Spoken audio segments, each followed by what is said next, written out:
কওমি থেকে কেউ বিএনপিতে যোগ দিলে তার কওমিত্ব যায় না, কওমি থেকে কেউ আওয়ামী লীগে যোগ দিয়ে সংসদ সদস্য হলেও তার কওমিত্ব যায় না।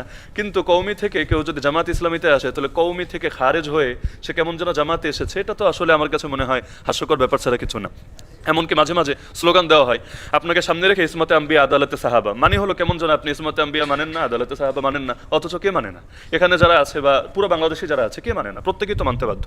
আজকে নতুন তথ্য যেটা জানলাম আমাদের আব্দুল হালিম ভাইয়ের জবানে, অ্যাসিস্ট্যান্ট সেক্রেটারি জেনারেল, যে নিজামী সাহেবের জীবদ্দশায় তিনি নিজ কলমে এটা রেজুলেশন লিখেছেন, যেটা বললেন মজলিসের শুরার অধিবেশনেই লেখা হয়েছে। এবং এটা আমি মনে করি পুরো দেশেরই গুরুত্বপূর্ণ তথ্যটা জানা দরকার, যে বাংলাদেশ জামায়াতে ইসলামের মজলিসের শুরাই রেজুলেশনে এটা লেখা হয়েছে যে মাওলানা মওদুদী জামায়াতে ইসলামের কোনো আকিদার ইমামও না, কোনো ফিখের ইমামও না, কারণ জামায়াতে ইসলামী কোনো আকিদার দলের নাম না। আলহামদুলিল্লাহ একটা নতুন জিনিস আমি জানলাম এখানে এসে, মুফাসসির জোনের এই ঢাকা মহানগরী উত্তরের এখানে এসে।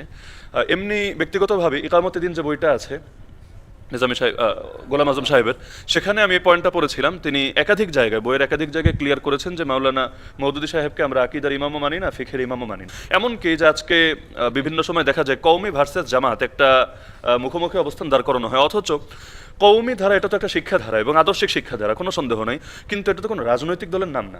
মানে কওমি মাদ্রাসায় পড়লে এটা তো এমন না যে কওমি এটা একটা রাজনৈতিক দলের নাম, ওই দলের সভাপতি সেক্রেটারির অধীনে থেকেই সারা জীবন কাজ করতে হবে। এক কওমি অঙ্গনেও তো একাধিক রাজনৈতিক প্ল্যাটফর্ম আছে। তো